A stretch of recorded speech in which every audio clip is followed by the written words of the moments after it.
Imagine you're standing on a blood-soaked hillside, the air thick with the metallic tang of fresh slaughter, the ground a churning mud of trampled guts and shattered limbs. Screams echo like thunder as a horde of 120,000 desperate Gauls, warriors with braided hair matted in crimson, their eyes wild with terror, flee in a chaotic stampede. And pursuing them? Just 7,000 Romans, their swords dripping, their shields battered but unyielding, cutting down the enemy like scythes through wheat. Bones snap under iron boots. The wet thud of blades cleaving flesh fills your ears, and the taste of dust and fear coats your tongue. How in the gods' name did this happen? How did a tiny Roman force turn the tide of an impossible siege and end the Gallic wars in one cataclysmic day of carnage? You think that's brutal? That's just the beginning. Stick around, because in the next hour, you're going to witness 5 moments so insane, they'll make your pulse race like you're right there in fray. First, picture a starving city where leaders debate eating their own dead to survive. Yeah, that happened. Second, a genius Roman plan that defies all logic. Building not one, but 2 massive walls around an entire hill fort, trapping enemies inside and out. Third, the heart-wrenching betrayal when women and children are cast out to die in no man's land, their wails piercing the night as Romans watch unmoved. Fourth, a midnight cavalry charge that turns certain defeat into a whirlwind of vengeance, with Julius Caesar himself leading the slaughter. And fifth, the final surrender of a proud king, throwing down his arms at Caesar's feet, sealing the fate of a nation in a moment of raw, gut-wrenching humiliation. These aren't just stories. They're the hooks that will keep you glued, wondering how it all spirals into that epic massacre. You ready? Because what comes next will hit you like a pylon to the chest. Let's rewind to the underdog setup, where the odds are so stacked against Rome that you'd swear the gods themselves were betting on the Gauls. It's 52 BC in Gaul, modern-day France, Belgium, Switzerland, is a wild, untamed land of fierce Celtic tribes. These aren't your average barbarians. They're towering warriors, painted in blue woad, wielding long swords that can cleave a man in 2 with one swing. They've got druids whispering prophecies of victory, sacred groves where they sacrifice to gods like Tutates and Cernunnos, demanding blood for glory. For years, these tribes have been fractured, fighting each other as much as outsiders. But now they're united under one man, Vercingetorix, the young chieftain of the Arverni, whose name means over-king of warriors. He's rallied them all, the Aedui, the Bituriges, the Carnuts, into a massive confederation, swearing to drive the Romans back across the Alps. You feel the despair yet? Because from the Roman side, it's pure nightmare fuel. Julius Caesar, that ambitious general with a laurel wreath hiding his balding head, has been conquering Gaul since 58 BC. He's won battles at Bibracte against the Helvetii, where his legions massacred migrants fleeing their homes. But now, after 7 years of bloodletting, the Gauls have had enough. They burned their own villages to deny Caesar supplies, adopted scorched earth tactics that leave Roman foraging parties starving in the wilderness. Caesar's army? Maybe 50,000 to 60,000 men at best. Legionaries in segmented armor, auxiliaries from allied tribes, a smattering of cavalry. But the Gauls? Vercingetorix commands up to 80,000 inside Alesia alone. A relief force of 100,000 to 250,000 more marching to crush the invaders. The stakes? If Caesar loses, his career is over. Debts pile up in Rome. Political enemies like Cato sharpen their knives, and the Republic might fracture. For the Gauls, its existence itself, lose in their culture, their freedom, gets ground under Roman boots, their people enslaved, their lands taxed into oblivion. Imagine you're a Roman legionary. Gaius, let's call you one of those grizzled veterans from the 10th Legion, Caesar's favorites. You've marched hundreds of miles through freezing rains, your caligy boots caked in mud, the smell of unwashed wool tunics and leather harnesses clinging to you. You've seen comrades impaled on Gallic spears, their guts spilling out like overripe fruit. And now, you're staring up at the hill fort of Alesia, a massive oppidum perched on Mount Auxois, surrounded by rivers and steep slopes. The walls are timber-laced stone, towers looming like giants' teeth. Inside, Vercingetorix's men shout defiance, their war horns blaring a deep, bone-rattling moan that echoes through the valleys. You know the Gauls outnumber you. Their cavalry can outflank you in open field. Despair creeps like the chill of dawn fog. The taste of bile in your throat, the knot in your gut telling you this could be your last campaign. But it's not just numbers. It's the human cost that makes you feel the hopelessness. Take the story of Lucterius, a Cadurci chieftain allied with Vercingetorix. He's a real figure from Caesar's own writings, a fierce warrior who led raids against Roman supply lines, burning wagons and slaughtering escorts. Lucterius had a family back home, wives and children in the hill villages, dreaming of a free Gaul where their songs and festivals wouldn't be drowned out by Latin commands. He fought not just for glory, but for survival, his hands calloused from spear and shield, the scent of wood smoke from sacred fires still on his cloak. On the Roman side, there's Titus Pullo, a centurion mentioned in Caesar's commentaries. Wait, actually that's from later, but let's draw from real accounts. Caesar writes of centurions like Lucius Vorenus and Titus Pullo in his works. But for Alesia, think of the unnamed heroes who held the lines. One real story, a Roman soldier named Scaeva, though from Pharsalus, embodies a type, fighting with one eye gouged out, arrows in his shield. At Alesia, similar tales, legionaries holding breeches, their blood mixing with the earth, screaming as Gallic axes hack into their armor. You think a despair can't deepen? Wait until you hear about the early setbacks. Vercingetorix had already beaten Caesar at Jagovia, a hill fort where Roman assaults faltered. Centurions die in heaps, 46 of them in one day, their bodies pile like cordwood, the air reeking of bowels and sweat. Caesar had to retreat, his invincibility shattered. The Gauls smelled victory, their war cries shaking the trees. Tribes that were once loyal, like the Aedi, flipped sides, massacring Roman merchants in their oppida, heads on pikes, the coppery stench of blood drawing crows. Caesar's supplies dwindle, mutiny whispers in the ranks. You're there, feeling the hunger gnaw at your belly, the fear that this underdog Roman force is about to be wiped out. The stakes? Gaul remains free, Rome's expansion halts, and Caesar, disgraced, maybe assassinated back home. Despair doesn't even cover it. It's a yawning pit, ready to swallow everything. But hold on, because just when you think Rome's doomed, we dive into the leader's personal torture, the dark past that humanizes Julius Caesar and makes his victory feel like redemption from hell. Caesar isn't just a conqueror. He's a man haunted by failures, debts, and the ghost of his ambition. Born into a patrician family that's fallen on hard times, young Gaius Julius sees his father die when he's 16, leaving him to navigate Rome's cutthroat politics. He marries for power, divorces for more, always one step from ruin. In his 30s, he's captured by pirates. Yeah, real pirates, who ransom him. But he jokes with them, then hunts them down and crucifies them, their screams echoing his ruthless streak. But the dark past? The Gallic wars are his gamble to escape massive debts. Millions of sesterces owed to creditors like Crassus. He needs loot, slaves, glory to buy his way to the top. Imagine you're Caesar, pacing your tent at night, the flap whipping in the wind, the distant howls of Gallic wolves mirroring your inner turmoil.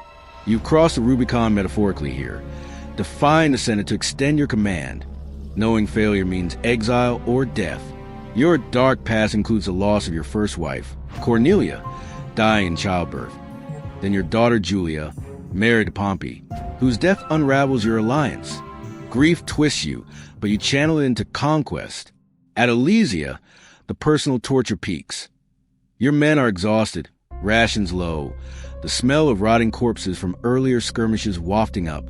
You write your commentaries in third person to distance yourself, but inside, doubt gnaws. Vercingetorix taunts you from the walls, his voice booming, reminding you of Jagovia's humiliation where your ladders slipped in mud, men dying with arrows in their throats. Humanize him further with real stories. Take Vercingetorix's side. He's not a monster. He's a noble son of Gaul, orphan young, raised in druidic traditions. Caesar describes him as eloquent, brave, gathering tribes at Bibracte, forging unity from chaos. His personal torture?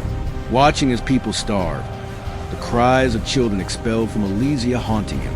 One real human story. Critognatus, a Carnot chieftain inside Alesia, proposes in council to eat the dead to survive, recalling ancestors who were the same during the Cimbrian invasions, his words raw and desperate. Let us not fear the odor of decay. Necessity will make it bearable. The smell of fierce sweat in that meeting hall, the taste of dry mouths debating cannibalism, visceral horror. Vercingetorix rejects it, but the torment scars him. On the Roman side, Mark Antony, yes, that Antony, is Caesar's lieutenant, a hard-drinking brawler with a dark past of debauchery, exiled once for scandals. At Alesia, he leads charges, his armor dented, blood on his hands, humanizing the Roman machine. Another story, a Gaul named Commius, king of the Atrebates, once Caesar's ally, betrayed and now fighting for Vercingetorix. His torture?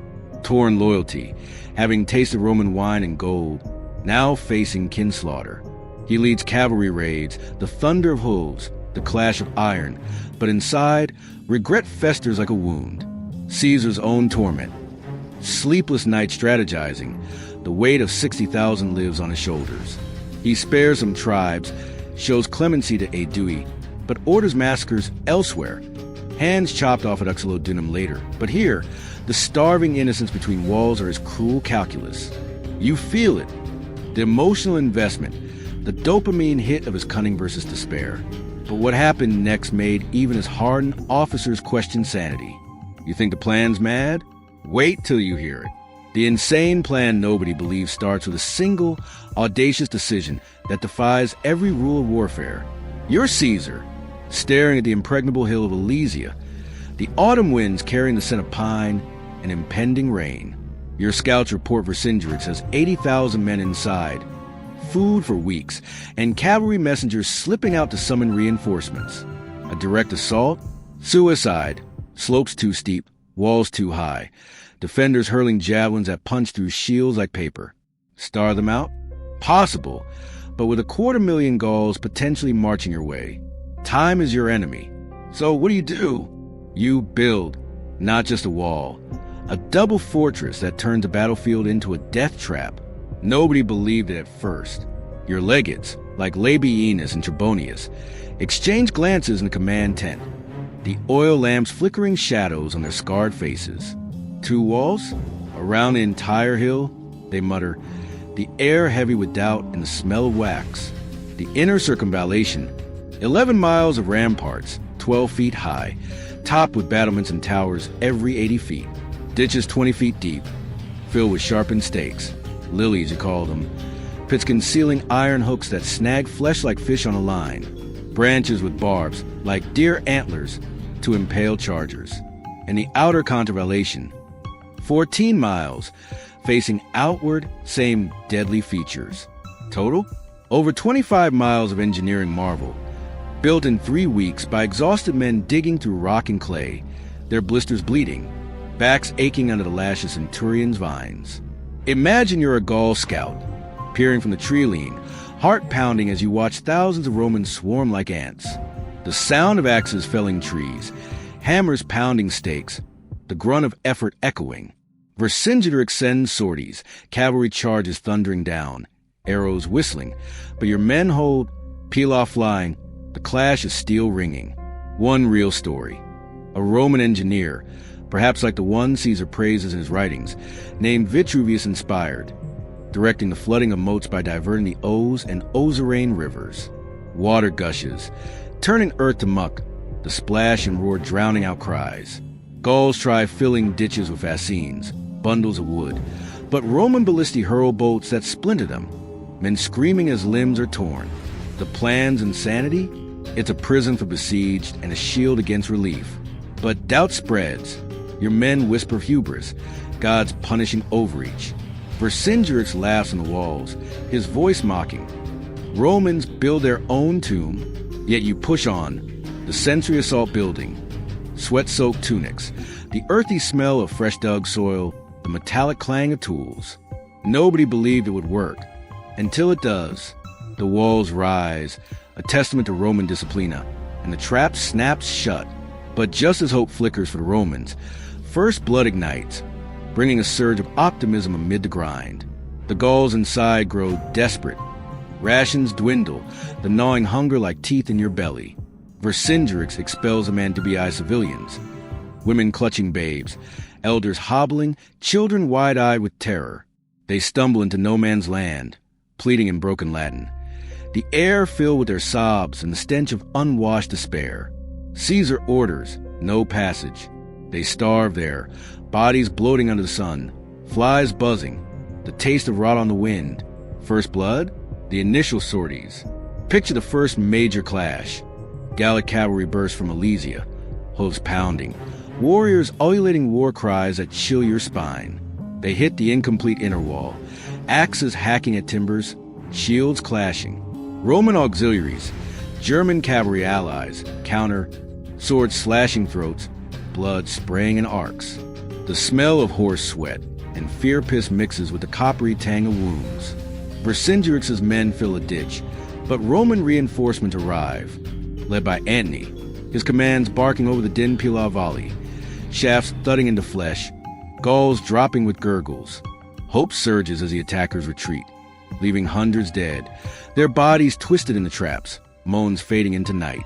One human story from the Gauls' side. Vercassivellaunus, Vercingetorix's cousin, a noble Arvernian. Caesar notes his bravery. He leads a later assault. But here in early fights, imagine him charging, his torque gleaming, sword raised, only see comrades impaled on stakes, their screams piercing. His personal hope? To break the siege, reunite with family in the hills. On Roman side, a legionary named Marcus, fictional but based on accounts, loses a hand to a Gallic blade but fights on, bandage stump oozing, earning a corona moralis. The taste of victory's adrenaline, sweet amid bitterness. You think that's the peak? But what happened next made even the bravest vomit. The relief army arrives, turning hope to total disaster. The lowest point crashes down like a tidal wave of fur-clad warriors. Scouts report 100,000 Gauls, maybe more, cresting the hills. Commius, Sedullos, chiefs from every tribe, banners flapping, horns blaring a deafening challenge. The air vibrates with their march, dust clouds rising like storm fronts. Inside Alesia, cheers erupt. Vercingetorix signals with fires, his men pounding shields in rhythm. The assaults begin, coordinated hell. Outer Gauls attack the contravallation, filling ditches with earth and bodies, ladders scaling walls. Inside, Vercingetorix sorties, men roaring down slopes, the clash like thunder. Romans stretch thin, running between lines, the smell of smoke from burning siege engines, the snap of bones under clubs. First day, Gauls probe, Romans hold, but casualties mount. Legionaries with arrows and legs, dragging comrades, blood slicking the ramparts. Second day, night attack, torches flaring, shadows dancing grotesquely. Gauls swarm a weak point, axes biting wood, Romans stabbing desperately. Labienus reinforces, but the pressure, you're a Roman, shield arm numb, sword heavy, tasting salt from sweat and tears. Hope crumbles as breaches form, Gauls pouring in, their painted faces leering. Caesar sends Brutus, yes, that Brutus, with cohorts, but it's chaos. Men trampled, guts eviscerated, the wet rip of flesh. The lowest point. Third day, 60,000 elite Gauls under Vercassivellaunus hit the North Hill, a blind spot in the walls. They scale undetected, dawn light revealing horror. Thousands breaching, inner and outer attacks sinking. Romans falter, lines breaking, the roar of victory in Gallic throats. Despair absolute. Caesar's plan failing, annihilation imminent. Bodies piled. The field of Charnel House, vultures circling. You feel it, the emotional gut punch, dopamine crashing as all seems lost. False ending here. It looks like the Romans are done, walls crumbling, Gauls triumphant. But wait, no. The miracle twist awaits, a forgotten trick that flips the script. The miracle twist explodes in the jaws of defeat, a forgotten Roman edge that nobody saw coming. As Gauls overrun the North Hill, screams of dying Romans fill the air, the metallic clash turning to rout. Caesar, atop a rise, spots the breach, his red cloak billowing, face grim. He rallies. To me, grabs 6 cohorts, 3,000 men, and charges personally, sword drawn, voice thundering commands. But the trick? His German cavalry. Auxiliaries held in reserve, thundering around the flank. Forgotten in the chaos, these fierce riders, tall, blonde, riding bareback. Circle wide, the ground shaking under hooves. Imagine the century rush. Dust-choking throats, the acrid smell of sweat-soaked horses, the sudden whoop as Germans hit the Gallic rear. Gauls, focus forward, turn in horror. Spears glancing off shields, but panic spreads like fire. For Castellanus fights valiantly, arm wounded, captured alive as per Caesar. The twist: cavalry pursuit turns retreat to massacre, Gauls fleeing into valleys, Romans hacking relentlessly. What was disaster becomes miracle. Lines reform, inner sortie repelled, the taste of turnaround electric. But cathartic slaughter, the revenge, is where the darkness peaks, that single day of carnage where 7,000 Romans unleash hell on 120,000 fleeing Gauls. It's October 2nd, dawn breaking bloody after the miracle charge. The relief army, shattered by the rear attack, dissolves, chiefs dead or fleeing, warriors dropping weapons in terror. Caesar orders pursuit. His cavalry, now joined by fresh legions, thunders after them. Imagine you're there. The ground a quagmire of mud and gore, the air thick with the iron scent of blood, and the sour reek of voided bowels. Gauls stumble, exhausted from days of fighting, their long hair tangled, shields abandoned. Roman horsemen lance them from behind, spears punching through backs with wet crunches, bodies jerking like puppets. The numbers? Sensational, but rooted in chaos. Caesar's core force and decisive push, maybe 7,000 including his personal cohorts and cavalry, catches a disorganized horde. Slaughter unfolds in valleys below Alesia, Gauls crammed into choke points, trampling each other. Swords rise and fall, the rhythmic thud of blades on flesh, bones splintering like dry wood. Cries of mama, in Celtic tongues mixed with Latin curses. One Gaul, perhaps a young warrior like those Caesar describes, clutches a wound, intestines spilling, the hot slime between fingers collapsing as a Roman boot crushes his skull. Revenge for Gergovia, for ambush foragers, for years of guerrilla war, cathartic, visceral release. Real story. Sedullos, chief of the Lemovices, dies in the melee, his body hacked apart, blood pooling. On Roman side, a cavalryman, perhaps one of Caesar's Germanic allies. Rebels in the kill, the dopamine surge of vengeance. The massacre claims tens of thousands that day, bodies littering miles, rivers running red. The taste of victory mingled with bile. Vercingetorix watches from the walls, heartbreaking, knowing it's over. You think the revenge ends there? But the brutal aftermath reveals what history hid. The hidden horrors glossed over in textbooks. Alesia falls the next day. Vercingetorix, in full armor, rides out on his warhorse, circles Caesar's seat 3 times, a ritual of surrender, then throws down his weapons. The clatter echoes, his eyes defiant yet broken. Caesar, impassive, has him chained, destined for Rome's dungeons, strangled years later in triumph. The Gauls inside, disarmed, sorted like cattle. Aedui and Arverni spared for politics, but others, 40,000, enslaved, one per Roman soldier's booty. Chains clink, whips crack. The smell of unwashed misery as families are torn apart. What history hid? The genocide scale. Caesar's commentaries boast 250,000 dead, but modern eyes see propaganda. Still, tens of thousands perished, cultures erased. The starving civilians?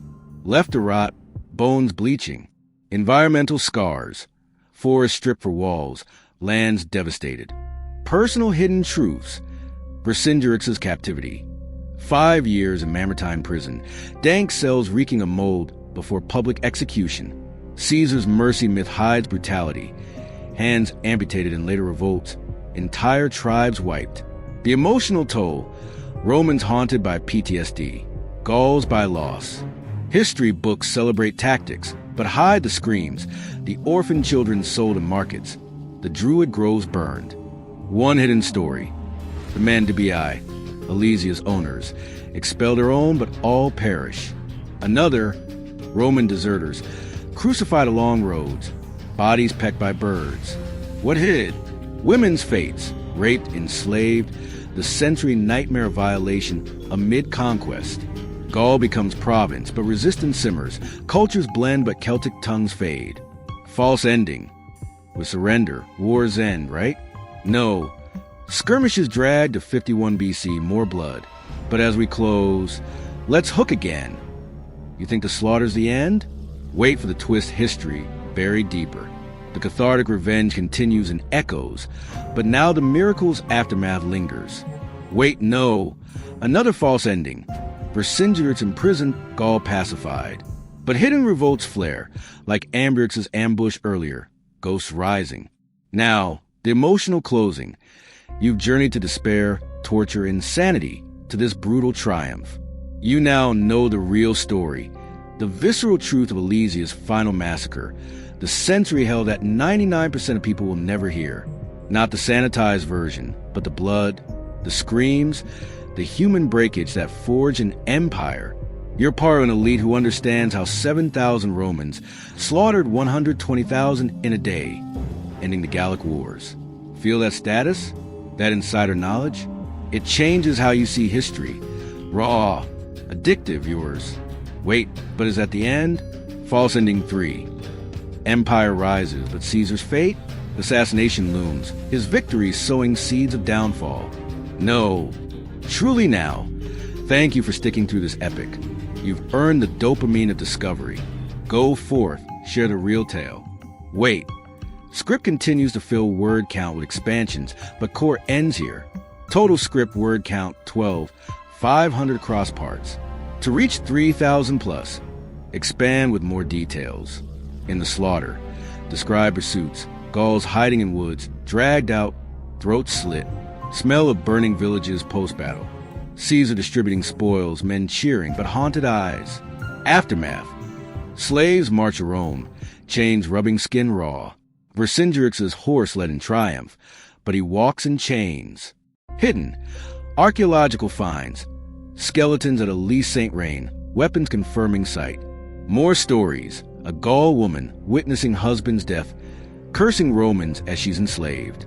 Roman veteran retiring with loot, but nightmares of Alesia build to 3,000. The underdog stakes deepen with personal despair. Imagine Vercingetorix's council, the dim torchlight, smell of damp stone in Alesia's halls.